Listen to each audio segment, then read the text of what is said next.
એટલે આંધળો હો, દેખાતું નથી? તો તને નથી દેખાતું ચશ્મા કાઢીને ગાડી હકાલે? તને નથી દેખાતું? તારે ચશ્મા પહેરીને ગાડી હકાલાય તો તો ગાડીમાં બ્રેક નથી આવી ગઈ ને? તને બ્રેક આપી, તારે પેલા મારી લેવાય ને બ્રેક. હવે આનો વાંકે હા બરોબર, એનો જ વાંક છે ભાઈ. બોલે મને તો કાંઈ વાત નથી. ફોન આવ્યો હા કાંઈ વાંધો નહીં ભાઈ, ભલે ફોન કરી લેતા. હા શેઠ અડધી કલાકમાં આવ્યું મારે ઇમ્પોર્ટન્ટ કામ આવી ગયું એટલે આવું જ છું. હા ભાઈ આનો વાંકે એટલે હમણાં તો તું કેતો તો આનો વાંક છે. એટલે હું બેઠો હું જોતો તો મને ખબર ન હોય. વાતે ફરમાં વાંક આનો છે, મેં જોયું. હા એનો જ વાંકે ભાઈ. તારો જ વાંક હતો. બોલે ફોન આવ્યો એક.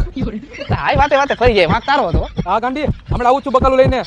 મારે અડધી કલાકમાં એક ઇમ્પોર્ટન્ટ કામ આવી ગયું એટલે અરે પહોંચ્યો હમણાં. પૂછી જો ઓલા ભાઈને, વાંક તારો જ છે. કોનો વાંકો તો ભાઈ? આનો કે આનો? આનો જ વાંક છે ભાઈ.